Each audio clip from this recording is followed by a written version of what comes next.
Hey younger youth, it's Jess here again. I hope that you've had a great week and that you've managed to stay safe, but you've also managed to get out for a walk and enjoy this beautiful sunshine. Now, this is week 2 of Selah Sessions, and last week we looked at what the word Selah means, and it means to pause and to lift up something of value, and we see it a lot in the Psalms in the Bible. Now, last week we were looking at why. So why is it kind of important to pause? Why is it important to lift up God as something of value?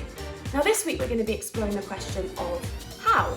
And we are joined by one of our sixth form volunteers, Rich. Now Rich has been a sixth form volunteer for a while now. He's been on the youth team since I was in youth as a young person. So we can't wait to hear what he has to say. Take 468, let's go!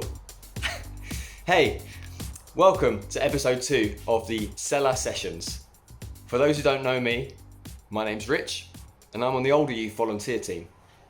Last week, Jess and Emily introduced the idea of Selah, stopping and lifting up, and why that's important. If you missed it, definitely check it out and catch up when you get the chance. This week, I'm looking at the how.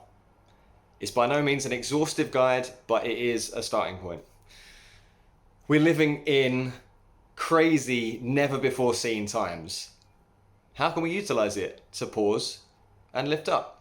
What is going on? Why did that thing happen to me or to someone I care about? When will it all be over? And hey, what's next for me? We've all got a lot of questions and they're all valid. You've probably got a few of your own. Romans 12, chapter 2 says, Romans 12 verse 2 says, "Do not conform to the pattern of this world, but be transformed by the renewing of your mind. Then you'll be able to test and approve what God's will is, his good, pleasing and perfect will." The Message speaks about taking your everyday life, your sleeping, your eating, your normal business, and offering it to God. Fixing your attention on God, you'll be changed from the inside out. Further on, it says about God bringing the best out of you and growing a maturity in you, and that sounds good to me. So, how do we pause and lift up? How do we renew our mind? The fact that life looks like it does at the moment can be used to your advantage.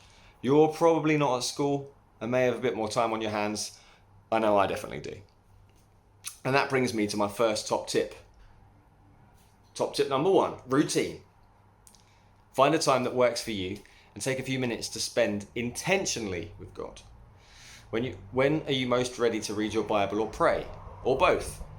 Find that time of day and do it as often as is realistic for you. Probably best not to say, "I'm going to commit 5 hours of solemn reflection and meditation per day," because it isn't sustainable. But hey, 10 or 15 minutes a day might be, or even spread out a bit more, whatever works. Top tip number 2. Structure. The fact that you're already watching this is a great start. Having some guidance or formula in your allotted time with God is important to make sure you're getting the most from it. I would advise against just diving into the Bible and just cranking through it. You won't get loads out from that. But use what's available. We've got so much great stuff on offer. The Youth Bible in 1 year, this journal program, your Sunday YouTube lives, your youth leaders, and even your parents. Don't hesitate to ask us to help or give you some guidance on this stuff. It's why we're here. So, those are 2 tips for your time with God. But what about the rest of the time? How do we go about our day-to-day? Giving it as an offering, like we spoke about earlier. That leads me, part 3, the day-to-day. Philippians 4 says, "My brothers and sisters," we'll take that as us, "fill your mind with those things that are good and that deserve praise, things that are true, noble, right, pure, lovely, and honourable." It's quite a checklist, right? It goes further to say that putting that stuff into practice will mean that God, who gives you peace, will be with you. So, what are you listening to? Is it edifying or positive? Is it not? Is it Christian? I should say at this point, I am a musician and I love music of all types. Christian and secular, I have a lot to say and a lot of thoughts on engaging with music and that side of creativity well, but it's a conversation for another time. You can ask me when you see me at some point. What are you watching? Is it music videos that are just a bit too saucy? Movies with scenes that might not be that helpful? Are you killing loads of people in COD or Fortnite in your spare time? There is so much out there that wants to steal our attention, and it's not all good. Guys, some of that stuff isn't inherently bad. I enjoy Call of Duty and Fortnite as much as the next person. I watch stupid TikToks like everyone else, but the key is not letting it take up all the space in your head or your day, which it can even do when you're not looking at it.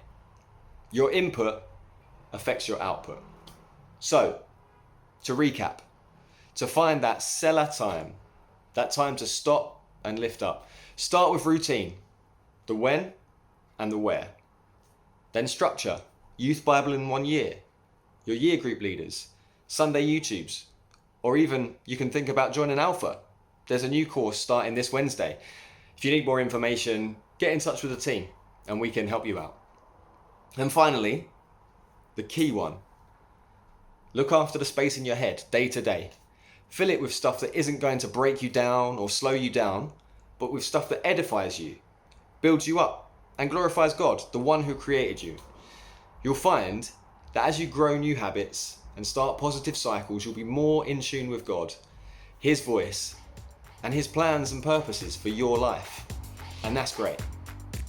Thank you so much again to Rich for taking the time to film that for us. Now, Younger Youth, if you haven't already, why don't you open your Younger Youth journals for this week and explore some of the sections that you've got. Now, I also want to tell you that we are starting a brand new course of Younger Youth Alpha. Now, I know for a fact some of you have already done the course and you're doing the course with one of our leaders, Emily, but we've decided to put on a new one because so many of you want to invite your friends and some of you want to do it for yourselves as well. Now, all you have to do is go to htb.org/youth online and you can scroll down to where it says Alpha, Youth Alpha, and sign up there. Now, a couple of weeks ago, we were talking about how we can put our faith into action. Now, this is an incredible way to put your faith into action. All you have to do is send that link to one of your friends and you can both do it together. And I'm not sure about you, but I really enjoy going to something where I know that someone is going to be there that I already know. And so that's a great way to do it. Invite your friend and you'll know that they'll be there too. So Younger Youth, hopefully see you at Alpha soon. But we'll also see you next week for our third and final week of Selah Sessions.